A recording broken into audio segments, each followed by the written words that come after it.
presentamos Trocha Abierta. Bienvenidos a todos los que me están sintonizando en el día de hoy a través de la gran y poderosa cadena exitosa a nivel nacional, y por supuesto que también estamos en las redes, estamos en YouTube, vamos a estar en Instagram la próxima semana, así que le damos pues la gracia por su sintonía. Este es un programa que tiene ya más de 60 años de existir. Miguel Antonio Bernal es el único que ha participado en las dos generaciones, para que sepan. El único entrevistado, y él lo dice, claro. Es viejo Miguel Antonio, entonces. Sí, el único que ha estado en las dos generaciones. Bueno, estamos como siempre con el doctor Jorge Gamboa Rosemena. Buenos días, Jorge. Buenos días, aquí en este país que cada día nos aburrimos menos, porque siempre hay algún sobresalto que darle seguimiento. Eso le da salsa. Claro. Agustín Sosa Peñalba Carrizo.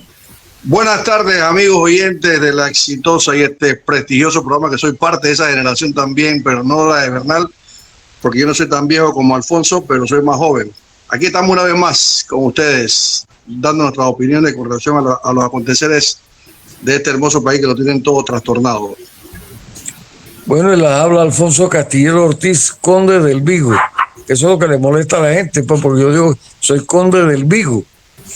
Pero es que soy conde del Vigo, porque mi primo hermano Alfredo Castillero, en los archivos de India, se dio cuenta que el apellido real es Castillero Ortiz, conde del Vigo.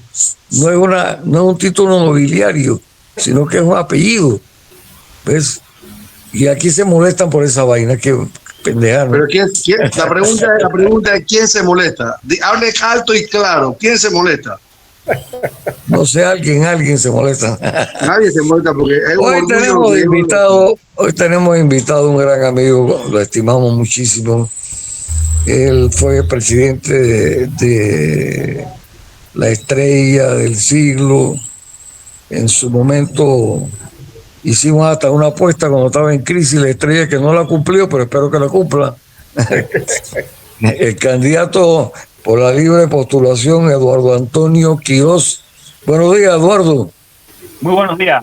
Saludos, Alfonsito. Un placer estar aquí en tu programa y con tu audiencia. Por supuesto, también honrado de estar con el doctor Gamboa Rosemena, Agustín, y tener la oportunidad de conversar sobre ese país en el que no nos aburrimos. Sí, pero yo quiero que tú le digas, porque quiero comprometerte públicamente a que tú hiciste una apuesta conmigo hace ya, no sé cuántos años, 4 años, no sé cuántos. Bueno, cuidado más, sí, 2017, se veían las nubes muy oscuras en medio de la situación que vivíamos con respecto a la lista Clinton en los diarios y las posibilidades de su desaparición como medio de comunicación. Y a pesar de que nosotros todos los días batallábamos para salir de esa situación, finalmente lo logramos. Tú tenías una visión mucho más optimista que la que yo tenía en ese momento, y eso me dio también mucho entusiasmo. Hicimos una apuesta de que salíamos de esa situación, y sí hay pendiente un desayuno en el Corotú, ¿no? No, déjate pendeja, por favor. Nosotros quedamos en una apuesta que hasta donde yo tengo entendido era un almuerzo en Hacha, en la Casa del Marisco. Está notariada. Que tú ahora la quieras tirar para el Corotú a otra cosa.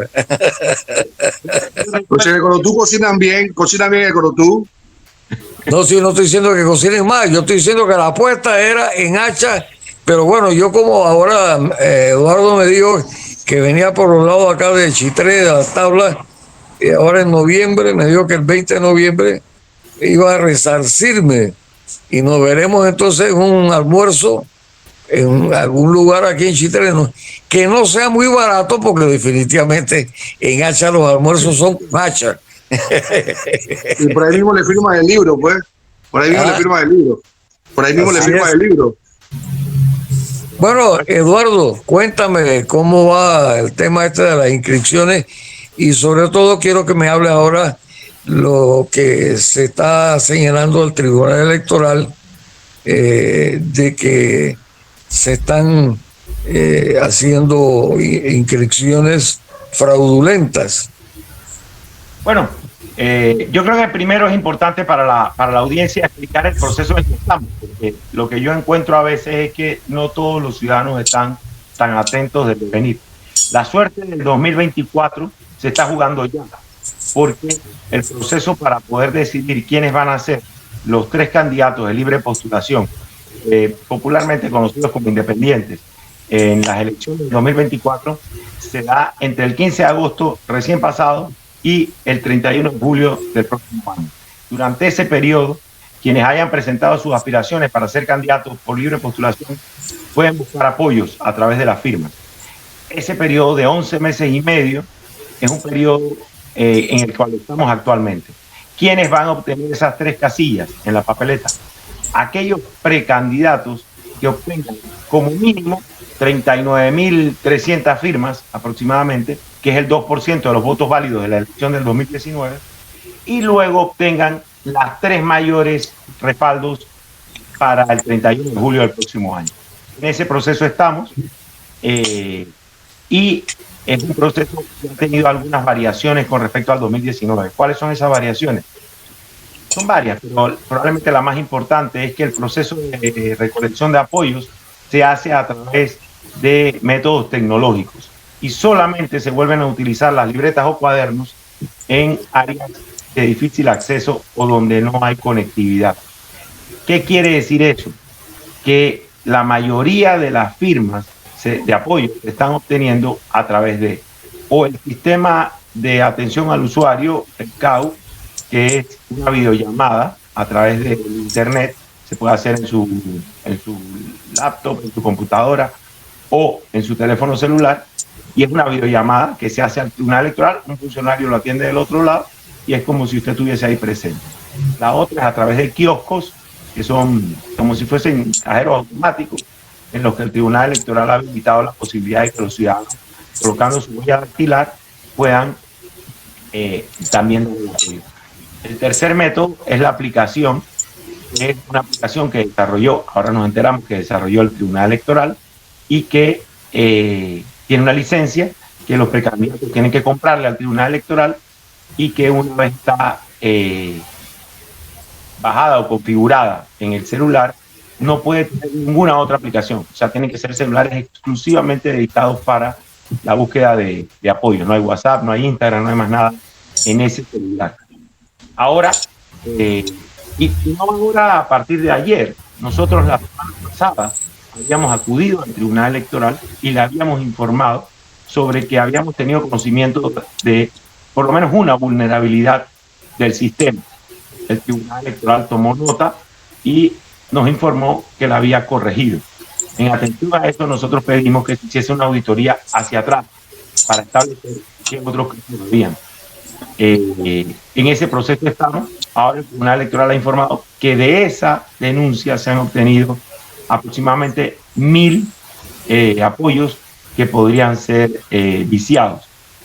Y en el día de ayer hay una nueva denuncia de otra vulnerabilidad. Y yo entiendo que toda tecnología tiene vulneraciones, pero lo importante es que el tribunal electoral actúe, demuestre que se han corregido, que no alteran el proceso. Yo me reitero en lo que a mí respecta y por supuesto creo que a todo el proceso estoy completamente favorable de que se haga una auditoría total de las firmas que se han obtenido. Nos han costado mucho esfuerzo, así que como decía el poeta, ¿no? El pájaro canta aunque la rama cruja porque sabe lo que son sus alas. Nosotros estamos como un libro abierto, completamente dispuestos a esa auditoría. Eduardo, ¿no le ves perspectivas a la demanda de inconstitucionalidad de que sean candidatos todos los que logren el 2%? Bueno, he leído, sí te acepto, doctor, que no con suficiente estudio, pero sí he leído la demanda presentada por el doctor Kasturovich. Tengo la impresión de que la Corte ya se pronunció sobre la materia, entonces podría ser que se fueran por esa línea. Y lo otro que veo es que estos procesos de constitucionalidad son procesos extendidos y es difícil que una demanda de inconstitucionalidad sea resuelta en menos de 2 años. Y y ya vemos que estamos a un año y poco más del 5 de mayo del 2024, que serían las elecciones. Así que creo que más por tecnicismos, y usted sabe que en nuestro país la justicia le encanta irse por el lado de los tecnicismos, más por tecnicismos que por realidad, esa demanda tal vez no podría tener efectos en este proceso electoral. En lo que a mí respecta, he entrado por las reglas que existen y con esas reglas estoy seguro que voy a obtener el respaldo para estar en la papeleta. ¿Cuántas firmas llevas tú? Estás como a 1000 firmas del segundo de Melitón Arrocha, tengo entendido. Efectivamente. Confieso que aunque el sistema las actualiza todos los días, yo no las reviso todos los días y uno, por ejemplo, me pesca sin revisarlas porque ya tenía varias cosas ahora más temprano, pero sí, alrededor de unas 26.000 firmas, que es un poco más del 50% de lo que se necesita. Yo quisiera hacer una pregunta importante y yo quisiera que la tomes por la buena línea, Eduardo, porque tú eres una persona pública y yo me muevo por muchos lugares que tal vez tú te vas a empezar a mover, te has movido, pero la opinión pública está marcando fuertemente. Primeramente, ¿qué te indica a ti, por la opinión que tiene el pueblo panameño, de los 3 candidatos que están más siendo firmados, que fueron parte de un partido político y que la gente está diciendo que yo no sé qué independientes son ellos si ellos vienen de una fila de un partido? 1, 2. ¿Cuál fue el motivo, Eduardo Quiroz, de decir yo me voy a independencia si tú estabas en la fila de un partido que podías correr bajo unas primarias y tratar de ver si podías ganar ahí? ¿O tú vienes con el mismo concepto de Catherine Levy diciendo que el señor Blandón no está dando oportunidad, está trabajando, palabra de ella, dictatorialmente, y no hay oportunidad, por el cual han tenido que 2 miembros preponderantes, hay que llamarlo de esta manera, del partido panameñista, irse a una independencia? Entonces, ¿qué te llama a ti para ser independiente, a sabiendo que mucha opinión pública, a pesar que tú puedes tener la firma, sí, está bien, tú vas a tener el 2%, o puede ser que sea uno de los candidatos, pero no te garantiza que tú puedas tener el triunfo electoral, porque hay un concepto que ya se ha marcado con relación a eso? Agustín, no puedo tomar mejor la pregunta, todo lo contrario, te la agradezco. Y voy a unirlas porque en el fondo es la misma respuesta. Uno, es importante hacer una salvedad. En el caso de los otros 2 precandidatos que están entre los 3 primeros, en el caso de la diputada Rodríguez y el exministro Arrocha, ambos continúan inscritos en sus partidos. Hay una diferencia entonces importante en lo que a mí respecta. Yo el 28 de mayo presenté renuncia al Partido Panameñista, partido al que pertenecía, pero en el que no había militado de manera activa durante cerca de 12 años, por razón de mi desempeño profesional. Y el otro aspecto es, yo creo que cuando uno participa en un partido político, y repito, creo en la participación política, no ha habido una sola declaración de mi parte en desdeño o en ataque a los partidos políticos como instituciones de la democracia. Son instituciones fundamentales de la democracia, más bien. Lamentablemente, nuestros partidos políticos actuales, están cooptados, están secuestrados por cúpulas, muchas de estas de diputados o de representantes, que están velando exclusivamente por sus intereses. Y si uno no se siente representado, interpretado por la organización a la que pertenece, procede a renunciar, se sale de ahí, y ese es un poco mi planteamiento. Después de 12 años de no tener una militancia activa, regresar allí no me hacía mucho sentido si no me sentía interpretado. Además, creo que la independencia de criterio es algo que está en la persona, y por eso pongo mi trayectoria y mi hoja de vida a escrutinio nacional, porque en muchas ocasiones he actuado de manera independiente, incluso a pesar de la posición que tuviese la organización política a la que pertenecía. El tercer aspecto, y esto también es importante, es, yo creo que Panamá, al que nos enfrentamos en este momento y que necesita grandes transformaciones y que tiene que abordar temas complejísimos, necesita poder convocar a los distintos sectores de la vida nacional a que podamos de manera unida y producto de acuerdos y de consensos a abordar estos temas difíciles. Y la candidatura de libre postulación le permite al país unir a distintos sectores de la vida nacional, incluso a miembros de partidos políticos que entiendan que pueden aportar al país en función de no solamente lograr lo mejor, sino construir el país.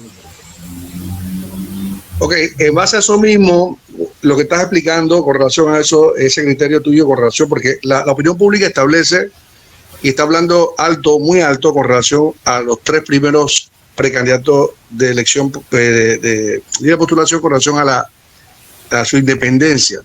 Es como le dije un día a Blandón en el programa de radio, un programa que lo invitamos aquí, yo le dije, para tú llegar a ser presidente de la República, lo digo con toda honestidad, lo repito, tú tienes que sacar a Varela del partido, porque Varela jala la negatividad de tu partido, y Varela, no fuiste tú. Varela, por su actuación en el gobierno, fue la causa por el cual lo arrastraron a los panameñistas con relación a las elecciones de 2019. Mi pregunta también te hago directa.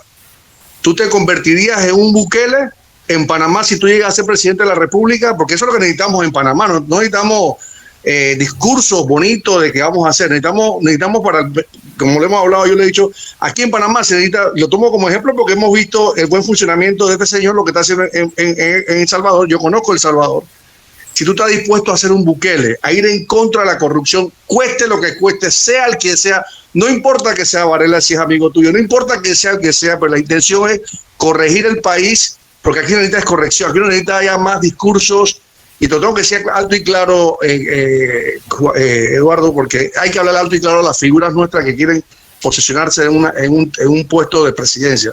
O sea, aquí no hay que venir con estos discursos pequeños, sino decir, acá esto se tiene que acabar.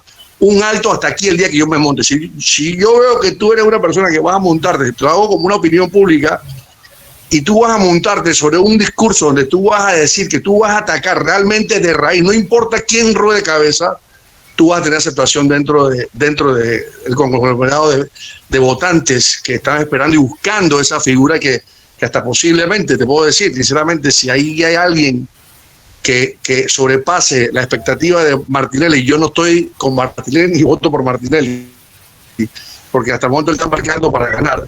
Si alguien se monta sobre eso es lo que te acabo de decir, yo creo que tiene la presidencia ganada. Esa es mi pregunta hacia ti. Agustín, este país necesita certeza del castigo y una administración de justicia que trabaje efectivamente. En eso me vas a encontrar a mí al 100% y en eso no hay ninguna variación en lo que ha sido mi vida pública desde que me inicié como dirigente estudiantil en la secundaria en los años 80. Certeza del castigo y una administración de justicia que funcione. ¿Cuánto puede hacer el órgano ejecutivo en eso? Mucho, mucho. No solamente con las designaciones, sino también con la revisión de los procesos y con asegurarle los recursos y la independencia total a la administración de justicia. En eso, absoluta confianza puedes tener. Nadie va a tomar a estas alturas o con esta edad una decisión como esta. Y creo que lo dije aquí en una ocasión, una decisión profundamente meditada, una decisión absolutamente personal. Hay muchísimas personas que se sorprendieron con mi decisión, que eran muy cercanas a mí, y se sorprendieron y luego me lo han hasta reclamado, porque esta es una decisión tomada por Eduardo Quiroz, exclusivamente, puesto en conocimiento, conversado y escuchando sus observaciones de mi esposa y de mis 3 hijos, que ya son adolescentes, exclusivamente. Muchas personas se sorprendieron, porque mi decisión tenía que ser absolutamente personal, para que no hubiese ningún tipo de injerencia, para que en el futuro nadie pudiese decir, no, es que yo le aconsejé, no, es que yo fui parte, no, es que yo... No. Si no tenemos un país con una administración de justicia que funcione, donde haya certeza del castigo, donde los servidores públicos tengan obligación a la rendición de cuentas, no hay nada que solucionar. A mí me parecen muy acertadas muchas de las decisiones de Bukele. Hay muchos aspectos autoritarios que me preocupan. Yo creo que dentro de la democracia se puede ejercer un rol de ofertarle al país certeza de castigo, rendición de cuentas y una buena administración de justicia. En eso me vas a encontrar plenamente, no te quepa la menor duda. Lo que pasa es que Bukele es un nuevo estilo de gobernar que indudablemente ha captado la atención no solamente en las elecciones, sino en la actualidad. Un hombre que tiene más de casi el 90% de aceptación en la población porque necesitaban un presidente con ese dinamismo y esa convicción de que sí había que cambiar, pero no a través de un discurso. Y él recientemente, en su tertulia que tiene, dijo que él no sabía qué tan corruptas eran los organismos internacionales y los países, como digo, las organizaciones como la OEA, la ONU, que veían desangrarse El Salvador, sin embargo, patrocinaban esa situación. Entonces, yo creo que Bukele ha ido por el camino, para mí ha ido por el camino. No se puede tener un timorato ahí de presidente cuidándole las espaldas a todos los intereses económicos, políticos, nacionales e internacionales. O sea, necesita un hombre con firmeza, y ese hombre la ha tenido, ese presidente la ha tenido, y ha demostrado que el resultado ha sido, hoy El Salvador ya no tiene prácticamente las pandillas en las calles, cosa que se veía como algo imposible. Entonces, sí se necesita voluntad, sí necesita firmeza. El problema está que en este país, por ejemplo, el Ejecutivo ha sido secuestrado por el Legislativo. ¿Qué pasaría entonces con los candidatos de libre postulación si no obtuvieran la mayoría de los escaños en el Legislativo, que ejerce un poder increíble sobre las decisiones del presidente? Mira, la Constitución da suficientes elementos para poder ejercer una administración pública con firmeza, con apego a la Constitución y la ley, y poniendo a cada órgano del Estado en su lugar. Te voy a poner un ejemplo. Recientemente, la Asamblea Nacional aprobó el proyecto de ley 890, que establece la posibilidad de que los representantes y alcaldes tengan acceso al mejor salario que tenían antes de ser electos. Ese proyecto de ley es una sinvergüenzura, porque permite el doble salario de manera encubierta. Además, permite que tú cobres un salario en una institución en la que no estás trabajando, lo cual es violatorio de la Constitución. Y hasta la Corte Suprema de Justicia se había pronunciado sobre la materia. Alfonsito, si ese proyecto de ley, y este es un ejemplo, si ese proyecto de ley llega al despacho del presidente y yo estoy sentado en esa silla, en menos de 24 horas está vetado. ¿Por qué? Porque eso envía un mensaje alto y claro a la Asamblea, que ese tipo de proyectos, donde hay conflicto de intereses, porque se están sirviendo con la cuchara grande, ellos, porque muchos de ellos son representantes de corregimiento o tienen a sus suplentes sentados como representantes de corregimiento y administran juntas comunales, y ese es el interés de hacerlo, tener tranquilo al que está sentado ahí, para ir manteniendo el control político, producto del clientelismo.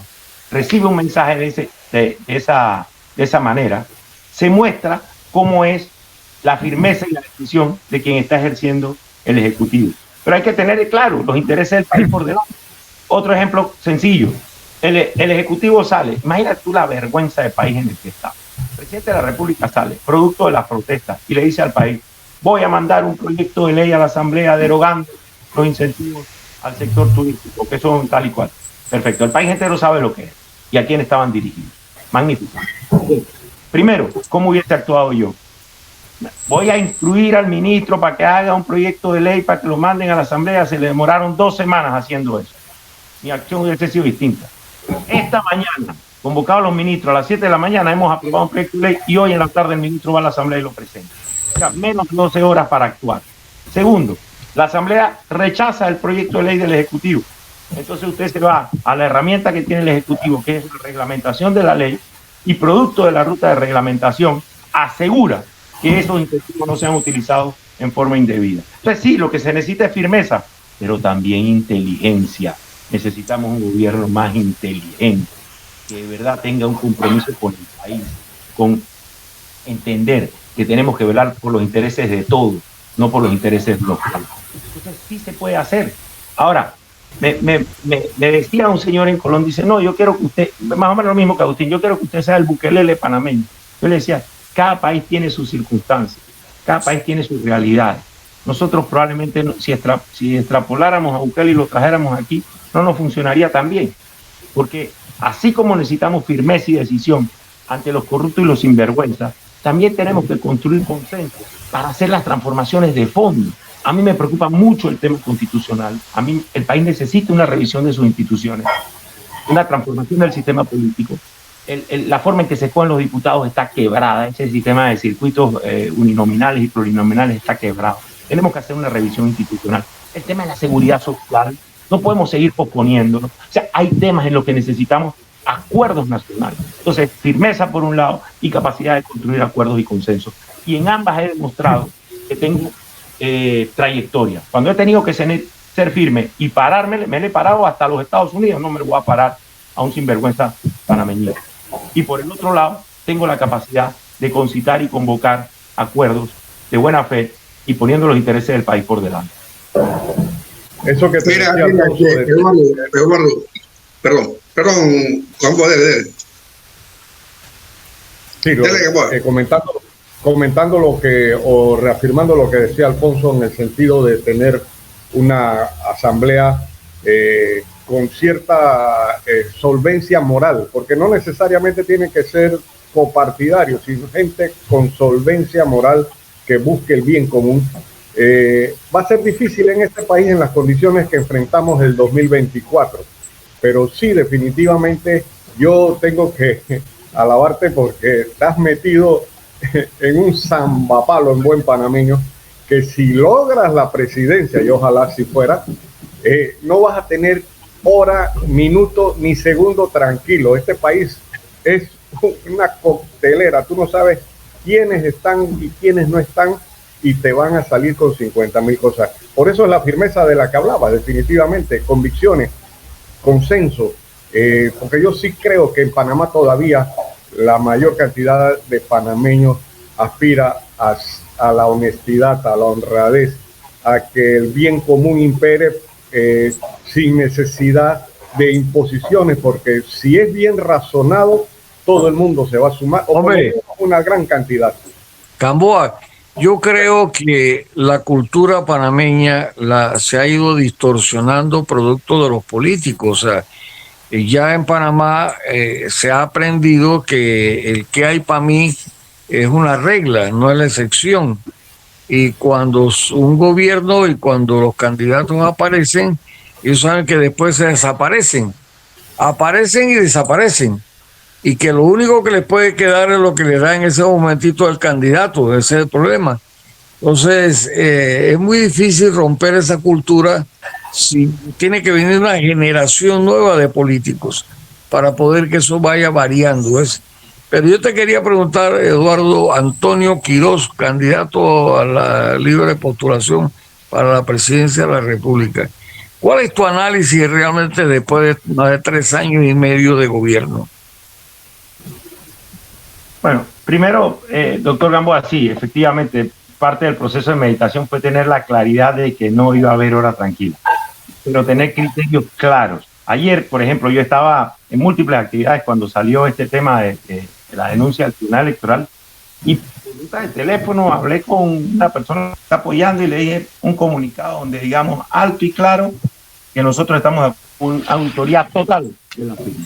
Cuando uno tiene los criterios claros, toma decisiones contundentes y firmes. Este es un claro ejemplo. Es más, esta misma persona me decía, Pau, Eduardo, es como si estuviésemos ya en medio del lío de gobernar. Yo, sí, efectivamente, que esto nos sirva de entrenamiento.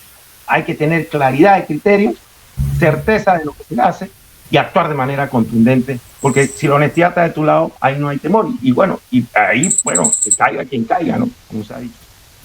Mira, no hay duda, y en esto hay que tener la cabeza fría, que la administración Cortizo es una administración asignada por el tema de la pandemia, como el mundo entero.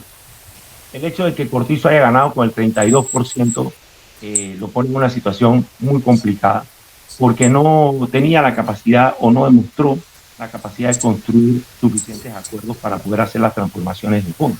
Cortizo prometió una reforma constitucional, ya no hay ninguna posibilidad de que eso camine. Prometió abordar el tema y todo está allí en su plan de gobierno, que lo tengo por aquí y lo leí con mucha atención en su momento. Está abordar el tema de la seguridad social.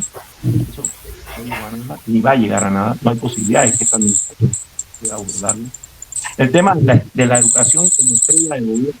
¿Qué transformación de fondo ha habido en la educación? ¿Qué transformación de fondo ha habido en el sistema educativo? Entonces, si agarras esos 3 rubros como rubros principales, esta es una administración absolutamente fallida. Una administración que le falló al país. Porque usted mide una administración en función a lo que se compromete y en función a las circunstancias que le van tocando. Sobre el tema de la pandemia, yo creo que todavía está por verse y hacer realmente las cuentas para establecer si hubo o no hubo una gestión adecuada.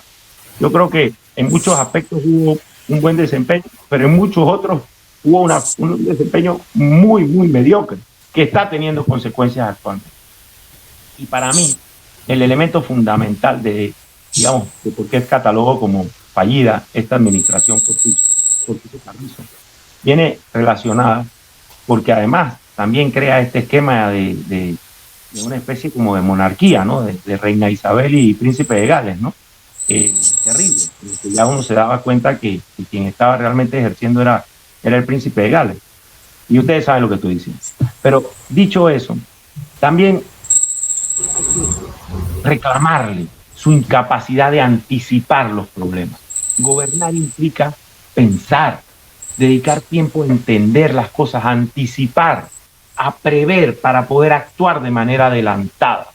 Lo que este país vivió con las protestas sociales de julio y agosto recién pasados es imperdonable, imperdonable.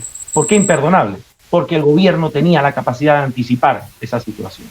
Esa crisis social surgió genuina. Fueron 11 días de protestas absolutamente genuinas.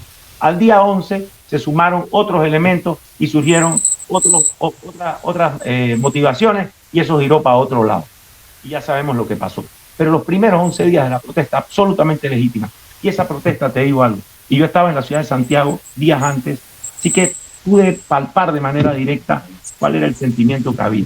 Esa protesta surgió de panameños que tienen un ingreso, educadores, enfermeras, transportistas, que tienen un ingreso, pero que ese ingreso no les alcanza para vivir dignamente o mínimamente. Entonces, hay que entender que esa realidad social está allí. ¿Cómo no iba a haber capacidad de anticiparla si el efecto de la pandemia nos ha bajado a todos 1 o 2 escalones de donde estaba? A todos por igual. Incluso el más encumbrado también le terminó afectando. Pero no, ¿cómo no van a anticipar los efectos de la guerra? En febrero de este año recién invadía Ucrania. Le manifestaba yo a un funcionario y le decía, oye, ya nombraron una comisión de análisis, un equipo que esté atento de lo que está sucediendo, del impacto, para poder prever cuál va a ser el efecto de esa guerra. Dice, no, esa guerra va a ser corta. Le digo, te equivocas, esa guerra va a ser larga y va a tener un impacto duro en los países más chicos. Y ahí está, y a nosotros nos sigue impactando, porque, Alfonsito, estamos pagando la gasolina, bueno, los que se acogen al subsidio, están pagando la gasolina a 3.25. Eso es un cuento chino, ese no es el precio de la gasolina y ese subsidio, ¿quién lo paga? Si papá Estado llena sus arcas con los impuestos de todos nosotros. O sea, el subsidio también lo estamos pagando nosotros y eso no se le dice a la gente. Y por ahí te vas. Entonces, para mí, una administración Cortizo Carrizo absolutamente fallida, incapaz de hacer los mínimos necesarios, incapaz de entender el momento histórico que le tocó y con muy poca capacidad de hacer algo significativo de aquí a julio del 24. Tú sabes que a mí me llama mucho la atención, Eduardo, que en todos los problemas que ha habido aquí en Panamá, la ausencia del presidente ha sido extremadamente notoria. O sea, es como si no tuviéramos presidente. Aquí escuchamos a ministros, viceministros, etcétera, pero no es como AMLO en México, como Bukele, que ellos salen definitivamente a dar explicaciones y a calmar quizás la ansiedad de la población. Nito anda pensando en una vaca que está en Casa del Rayo, y anda por acá por los campos. O sea, tú no ves la presencia de Nito. Pareciera que Nito, como tú dijiste al principio, no gobernara, sino que gobernara el príncipe de Gales, pues. Entonces eso ha sido una deficiencia, porque ese respaldo que recibió Nito, ese respaldo es de Nito, no es de Nito, por Nito y por el PRD. Entonces él no ha pensado ni en el PRD, ni ha pensado en Nito. Y a mí me llama mucho la atención y me causa hasta gracia cuando dice, yo sé cómo llegué, pero no sé cómo va a salir. Bueno, yo creo que ya sabe cómo va a salir. Ya tiene que tener un pantallazo bien claro de cómo va a salir. Qué lamentable, ¿no? El problema es más grave, lo enfocas bien, la ausencia del presidente. El problema es todavía más grave, porque no solamente aquello de que sí, por supuesto, la reina se podía perder 3 meses, y la guardaban 3 meses y el príncipe de Gales seguía cumpliendo con la responsabilidad, sino que se han creído que esto es una monarquía y que incluso cuando ya no haya reina, el príncipe de Gales va a ser rey, y eso no va a pasar, porque aquí vivimos en una democracia maltrecha y siempre perfectible, pero es una democracia, el panameño sabe cómo votar. La ausencia es más grave, porque cuando aparece y da una instrucción o dice algo, quienes tienen que ejecutarla se burlan del presidente. Y no hay otra forma de decirlo. Fíjese usted lo que acabo de citar con respecto a los incentivos turísticos. El presidente dice, los vamos a derogar, la asamblea le saca la lengua, sus ministros no van a la asamblea a defender su posición, porque ni siquiera fueron a la asamblea, hay que decirlo.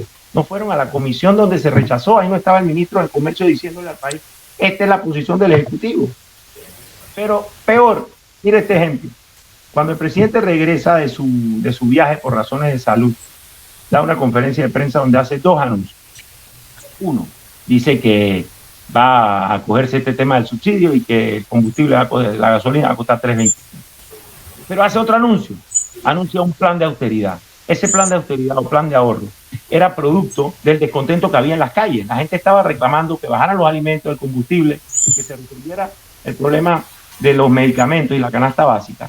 Pero también estaba reclamando que hubiese un Estado que se apretara el cinturón, un gobierno que no siguiese haciendo fiesta. Bueno, él salió y dijo que venía un plan de ahorro y leyó 10 medidas. Las 10 medidas de austeridad, palabra muy bonita, ¿no? Austeridad, incluían, uno, que los vehículos del Estado no se pueden tanquear los viernes, para que no se los lleven para la playa. Y yo decía, y es que eso se podía, es que se pueden llevar los vehículos del Estado para la playa. 2, que los funcionarios no viajen con asistentes, con protocolos, con prensa, no sé qué. Digo, y es que en medio de la situación económica que vivimos, eso se puede. Que un funcionario viaje todavía con un séquito. Entonces, ¿qué sucede al final del día? Gran anuncio del plan de austeridad.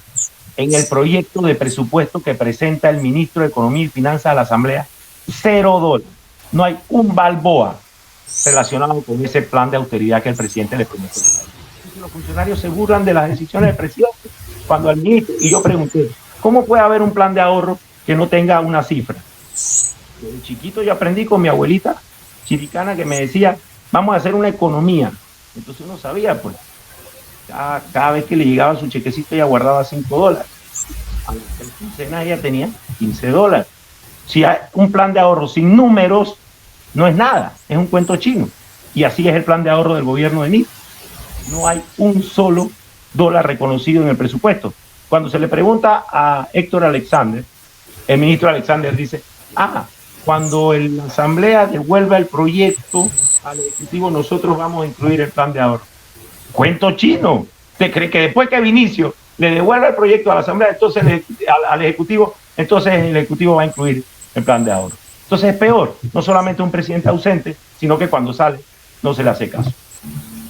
Hay una cosa que me llama mucho también la atención, es la forma como él habla, amenazante, que quiere dar la impresión de mucha autoridad, y al final, como tú decías, la gente se burla, ¿no? Y salen los memes por ahí, etcétera, etcétera. Eso de que, ¿cómo fue que decía? Yo no estoy hecho de leche condensada. Después sale con la tontería esa de la rosa roja. Después que con el bambú.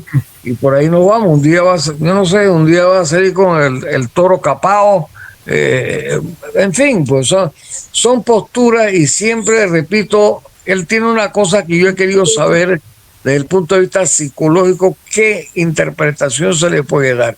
Si tú observas a Anito, él siempre habla con el puño, no habla con la mano, o sea, su expresión corporal tiene que indicar algo. Habla con el puño y se bandea hacia el lado derecho. Yo sé que tiene que balancearlo, ¿no? Tiene que llevarlo a hacer un balance. No tiene las ruedas bien alineadas, pero siempre habla en tono amenazante. O sea, eso me molesta, porque es como si nos estuviera regañando a nosotros, si no somos nosotros los que tenemos que regañarlo a él. ¿Me explico? Absolutamente. Pero esa situación es porque no hay relación entre lo que dice y lo que hace. Yo estaba Claro. en Peronomé el fin de semana y se me acercaba una señora, me decía, bueno, que me iba a brindar su respaldo porque ella había conocido a mi abuelo, que como sabe, es miembro del Movimiento de Acción Comunal, de la revolución del 2 de enero del 31. Me decía que su papá le decía que en la vida de mi abuelo, entre las palabras y las acciones, no había zanjones. Ustedes que, al igual que yo, tienen raíces en el interior, saben lo fuerte de esa expresión. Entre las palabras y las acciones, entre sus palabras y sus acciones, no hay zanjones. Y aquí nos damos cuenta que tenemos todo lo contrario, ¿no? Oye, Eduardo, mira, lo que va a pasar en el 2024-2029 con la ineptitud de este gobierno de haber enfrentado el problema del IBM, del Seguro Social, y cuidado que nos estalla el próximo año, en el 23, nos pone al borde de que el organismo o el mediador que pudiera actuar, que no serían los políticos porque no están organizados, pudiera ser la fuerza pública como niveladora de un descontento social cuando ocurra lo que ya se ha vaticinado con los actuarios del seguro, con el informe de la OIT, que habla de que para el 24 no habrá con qué pagar las pensiones de la gente que está ya en la tercera edad. Entonces, ese es un caos que nos va a venir. Y que ya te digo, creo que la única organización, el único grupo organizado serían los milicos, que están muy bien en las provincias de Darién, Bocas del Toro y el área fronteriza de Chiriquí. Son la autoridad, son la representación del Estado. Ellos se están entrenando como para gobernar. Entonces, yo siento de que ustedes, los candidatos por libre postulación, tienen que hacer un gran frente para concienciar a la población de que lo que viene después del 24 es terrible y que entonces tiene que enfrentarse con eso que tú hablaste, concertar, conciliar. Tiene que haber ya un programa. Ustedes están ahora mismo en la carpintería de recoger las firmas, pero llegado un momento en que se produce la decantación de quienes, tiene que haber una gran alianza. ¿Estás por esa línea? ¿Cómo lo ves? ¿Qué crees que se puede promover, proponer en este país de sobresaltos? Hace un momento Agustín hablaba sobre Bukele y el tema de la firmeza. Quiero tocar el tema de la policía porque lo mencionas en una buena capacidad de anticipar. Y yo repito, eso es gobernar. Gobernar es anticipar, es ir por delante. Es utilizar todas las herramientas que se le da al Estado para poder prever lo que viene. Este es un pueblo sano. En muchas ocasiones las situaciones difíciles se pueden resolver si se anticipan, si se hablan, si se le dice con transparencia y claridad a la gente qué es lo que está sucediendo. Este tema de la seguridad pública es sumamente grave. La Policía Nacional tiene altos niveles de corrupción, altos niveles de ineficiencia, altos niveles de falta de profesionalismo. La Constitución señala que el presidente de la República es el jefe de la fuerza pública. Ahí para mí está la clave de todo. Sí hay que tener un ministro de seguridad, sí hay que tener un jefe de la policía, pero la responsabilidad principal está en los hombros del presidente de la República. Y a eso hay que dedicarle tiempo y atención, porque estamos perdiendo el Panamá tranquilo, pacífico, no violento y seguro que teníamos, no voy a decir hace 10, 20 años, sino que nos ha acompañado, con el que hemos crecido. Y ese Panamá tenemos que rescatarlo. No para que haya turismo, también para que haya turismo, pero sobre todo para beneficio de los que vivimos aquí, para los panameños. Yo estuve en David, he estado ya en 2 ocasiones, después de la pandemia, o sea, tenía 2 años que no iba por allá, y David está totalmente enverjado. Todo el mundo tiene verja, y el que tiene un poquito más pone cámara. O sea, parece mentira. Tenemos que vivir obligados a estar encerrados en nuestras propias casas, por miedo a la delincuencia, por miedo a las bandas y a las pandillas. Entonces, ahí hay un trabajo serio que hacer y no hay de otra. Tiene que tomar las riendas el presidente de la República. Mire, perdón. No, mire, yo apoyo la moción de Gamboa. Él escribió el día viernes ese tema más o menos. yo creo que nosotros tenemos, como dicen los argentinos, tenemos la última chance en democracia para que esto se arregle, porque tú dijiste también al principio del programa que los partidos, me tengo que reír y me voy a reír porque realmente se ha perdido esa visión clara de los miembros o de los partidos políticos que son garantes de la democracia. Realmente aquí son garantes de cómo llego allá y cae para mí. Eso es lo que son los partidos políticos sin ningún tipo de excepción. No voy a aceptar a ninguno y decir que no, este sí, este no, que el RM nuevo, todo viene con la misma tijera cortada. Pero sí te puedo decir algo, tú dijiste también de que traer a Bukele acá no sería el mismo escenario que en El Salvador, pero si en El Salvador lo que hundió y llevó a toda esta situación fue la corrupción. Es que nosotros estamos hartos de la corrupción, Eduardo. La corrupción en este país es tan galopante que ya no les importa lo que tú digas y cada día son más, me interesa lo que tú digas, yo lo voy a hacer de todas maneras, lo voy a disfrazar como quiera. Entonces nosotros tenemos la última oportunidad del 24. Si el 24 o el 29 aquí no pasa nada, aquí va a haber una explosión social grande. Dios quiera, ojalá, yo soy muy, Alfonso lo sabe y también lo sabe Gamboa, yo soy partícipe y voy a apoyar a los independientes en todas las áreas, siempre y cuando vea ese Bukele político si es independiente. Porque si no, yo anulo mi voto, ya lo anulo mi voto porque yo iría a buscar entonces diputados, alcalde y representante. Pero tenemos que enfocarnos que aquí no necesariamente tiene que venir el Bukele para que vean un escenario diferente. Aquí el escenario es igual. Aquí estamos empezando ya a galopar sobre los sicariatos. Aquí estamos galopando ya cuando van a comenzar a pedir lo que le llaman la cuota diaria empresarial. Si tú no la das, te vamos a matar. Aquí estamos entrando a esos principios de situaciones porque el gobierno del señor Varela lo dijo el gobierno de Martinelli, que la narcopolítica entró dentro del estamento del Estado. Lo dijo Varela en una de sus intervenciones en la Asamblea. ¿Qué hizo Varela para decir, vamos, yo sé quiénes son y yo voy a atacar? No hizo nada. Entonces estamos llegando a un punto, Eduardo. Si nosotros queremos, y estos sinvergüenza, tengo que decirlo así, no se están mojando la barba porque piensan, porque allá no voy con el señor Cortizo. El señor Cortizo para mí, es esa persona que dice, no, hombre, para mí es pendejo y olvida, yo me encargo de meterle un par de cuentitos, eso así bonito, que ellos son nobles, que son buena gente, le mete un par de caramelos, como ahora que nos subió ahora al 15 de enero el subsidio del combustible, porque no perjudicó a las empresas. Las empresas están garantizadas sus ganancias. Entonces tú te das cuenta que el señor Cortizo, para mí, lo he dicho aquí, se lo digo, si me va a meter preso que me meta, fue un mentiroso, mintió al pueblo panameño. Y no me venga con la excusa, señor Cortizo, si me está escuchando, que no, lo que pasa es que Varela me dejó el gobierno limpio. No, lo que pasa es que el COVID nos fregó. Aquí hay una situación, aquí tienen que hacer un cambio el 24, duro. Si no, no vamos a cambiar este país. La primera vez después de la cruzada civilista que llegó un pueblo que se unió en gran parte fue a través en el momento de esta crisis. Ese es el anuncio ya. El medicamento. No esperes del pueblo nada porque el pueblo está desunido.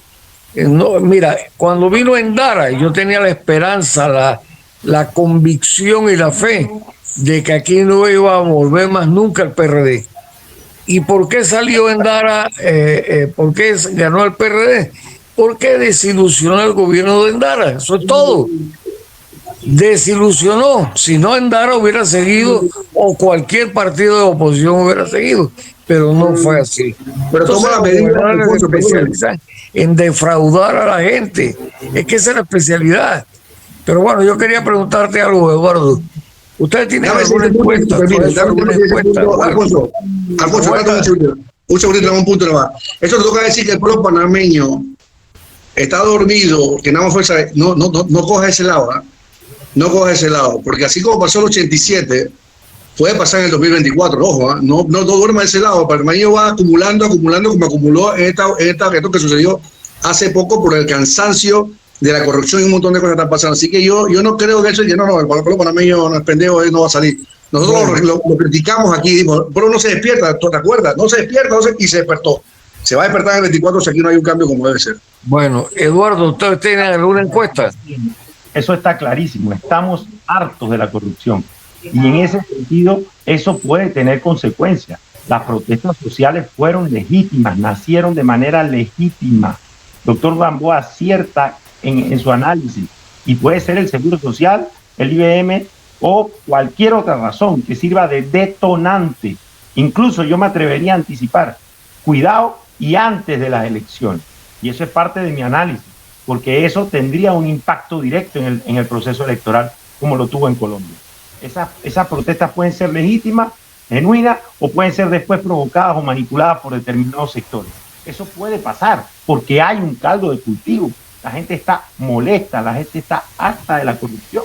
Eso es algo que te encuentras, y yo me paro 3, 4, 6 horas a veces en lugares públicos, en la terminal de transporte, en los parques, en Peronomé, en Santiago, en David, y lo que tú escuchas de panameños es exactamente lo mismo. Gente que está harta de la corrupción. Sí, pero nada más es conversarlo en los cafetines, en los pasillos, en la casa y para de contar. Bueno, ahí es donde están esta nueva oportunidad de los candidatos por libre postulación a que conformen un puño para enderezar el país. Unidos, la unidad es el camino. No pueden ir cada uno por su lado, no van a lograr nada. Eduardo, ya para concluir el programa, porque se nos ha ido y viene Miguel Antonio Bernal, tu tío, y me guillotina. Quería preguntarte, ¿ustedes han hecho alguna encuesta en relación a los independientes o de libre postulación, a los candidatos o posibles candidatos de los partidos políticos? Bueno, yo he visto todas las encuestas que te puedas imaginar, las que se publican y las que no se publican. Las analizamos, tratamos de entender su fiabilidad. Si me preguntas de cómo se ven las cosas, yo te diría que para mí, más que nombres, lo que está muy claro es el deseo de los panameños de votar independiente, de no votar con los partidos políticos en la próxima elección. Agustín interpreta bien ese 25% en la elección del 19, que yo creo que ha crecido a un 35% fácilmente para la elección del 24, y algunos señalan que hasta 40% de ciudadanos que no van a votar con los partidos políticos porque consideran que esas estructuras no han sido parte de la solución o no han aportado nada en la solución de sus problemas.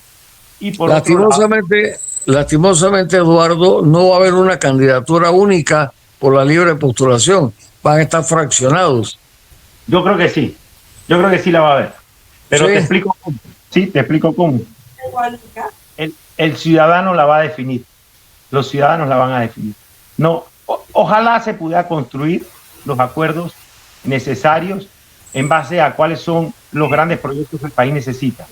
Ojalá eso se dé, y en eso me vas a encontrar a mí, y por eso es que tengo capacidad de conversar con todos los candidatos independientes. Bueno, el tiempo se nos ha ido. Independientes de verdad. Y yo he dicho, estar inscrito en un partido y aspirar a ser independiente es un absurdo.